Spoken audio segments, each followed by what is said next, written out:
This video contains news and analysis related to a recent terror attack in Kashmir. The content may include sensitive visuals and discussions that could be distressing to some viewers. Viewer discretion is advised. We strongly condemn all forms of violence and terrorism. The purpose of the content is solely to inform and create awareness based on verified reports. বাহ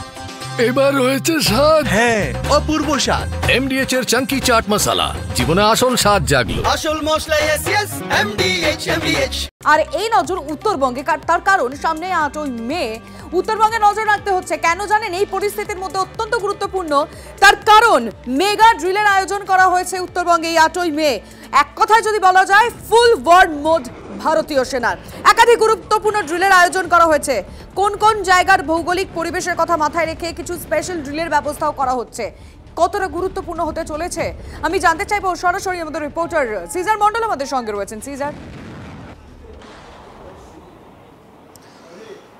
দেখো সামগ্রিক যে যুদ্ধ পরিস্থিতি বা সামগ্রিক যে প্রত্যাঘাতের যে ছবিটা আমরা দেখতে পাচ্ছি তার মাঝখানে এই ইস্টার্ন কমান্ডের এই ড্রিলটা অত্যন্ত গুরুত্বপূর্ণ কারণ তোমার নিশ্চয়ই মনে আছে 1971-এর যুদ্ধের সময়ও আমরা দেখেছিলাম যে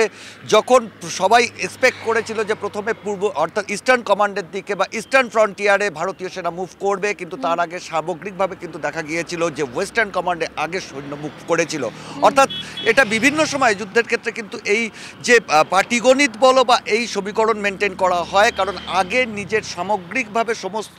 যে সীমান্ত সেই ফ্রন্টিয়ারগুলোকে সেগুলোকে আরও বেশি সুরক্ষিত রাখার জন্য সামগ্রিক যখন যুদ্ধ পরিস্থিতি তৈরি হয় সেখানে সমস্ত ফ্রন্টিয়ারকে সেগুলোকে সুরক্ষিত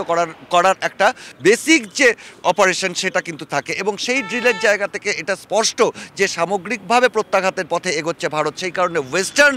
কমান্ড বা ওয়েস্টার্ন ফ্রন্টিয়ারে যতটা আমরা সেনা তৎপরতা দেখতে পাচ্ছি তার পাশাপাশি ইস্টার্ন কমান্ডে এই মুহূর্তে সেই ধরনের তৎপরতা থাকার কথা নয় কিন্তু সেই তৎপরতা দেখা যাচ্ছে আর সেটাই কিন্তু সবথেকে বেশি ইঙ্গিতবাহী এবং অত্যন্ত তাৎপর্যপূর্ণ একেবারে আমাদের নজর থাকবে সিজার অন্যদিকে আরো একটা অত্যন্ত গুরুত্বপূর্ণ আপডেট এই সময় দাঁড়িয়ে পাকিস্তানে এবার থরহরিকম্প আরো একবার তার কারণ চূড়ান্ত হয়ে গিয়েছে রাফাল মেরিন চুক্তি প্রায় 2 বছর ধরে আলোচনার পর অবশেষে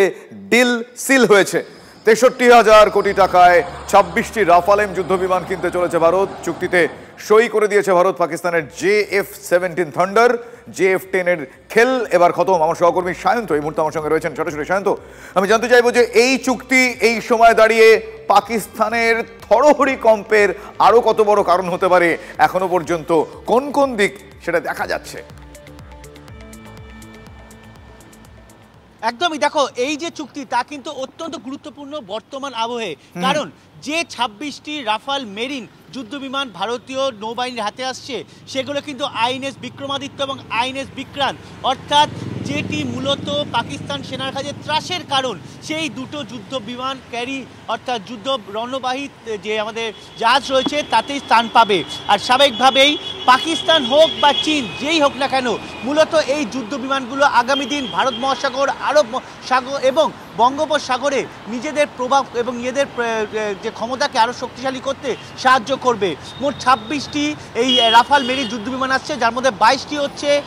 1 আসনের এবং 4টি হচ্ছে 2 আসনের মূলত 37 থেকে 65 মাস অর্থাৎ আগামী 5 বছর মধ্যে একে একে করে সবকটি যুদ্ধবিমান ভারতীয় নৌবাহিনীর হাতে চলে আসবে বর্তমানে নৌবাহিনীর হাতে যে যুদ্ধবিমান রয়েছে তার থেকেও অত্যাধুনিক এবং শক্তিশালী এই রাফাল মেরিন যুদ্ধবিমান স্বাভাবিকভাবেই পাকিস্তান তো এয়ার ডিফেন্স এবং অন্যান্য ক্ষেত্রে ভারতের তুলনায় অনেকটাই পিছিয়ে তার মধ্যে কিন্তু এই যুদ্ধবিমান এসে যাওয়ায় পাকিস্তান স্বাভাবিকভাবে এখন থরহরিকম্প পরবর্তীকালে হয়তো পাকিস্তান লড়তেই আসবে না এমন অবস্থা তৈরি হবে দেখো এয়ার ডিফেন্স সিস্টেম হোক বা যুদ্ধবিমান স্বাভাবিকভাবে সব মিলিয়ে কিন্তু এখন পাকিস্তানের অবস্থা যথেষ্টই কাবু হয়ে রয়েছে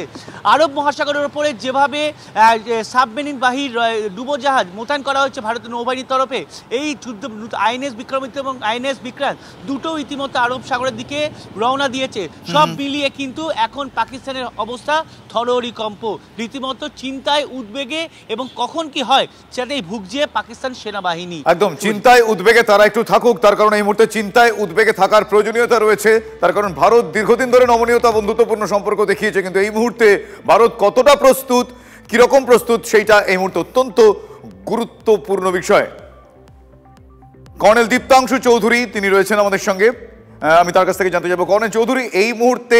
এই সময় দাঁড়িয়ে এই চুক্তি স্বাক্ষর কোন কোন ভবিতব্যের দিকে ইঙ্গিত দিচ্ছে, আপনার অভিজ্ঞতা কি বলে? দেখুন, রাফাল চুক্তি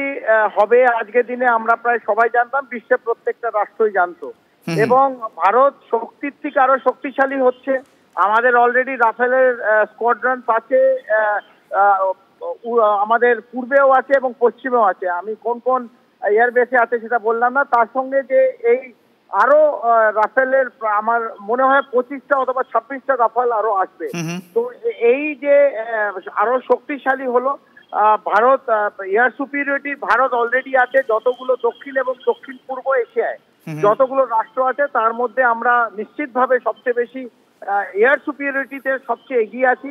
এবং এই যে অ্যাডিশনাল যে রাফেল এলো, আমার মনে হয় যে আমরা নিশ্চিতভাবে পাকিস্তান এবং বাংলাদেশকে ধার্যর মধ্যে ধরি না, তবে চীনের বিরুদ্ধে, যেমন চীনের যেহেতু 35 আলফা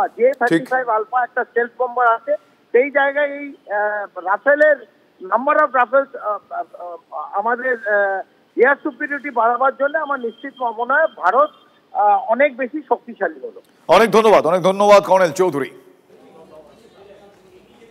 MDH চানা মশলা, এখন ছোলা হোক বা বরবটি দানা, সাদা চানা হোক বা কালো, সব রান্নাই হবে অসাধারণ। MDH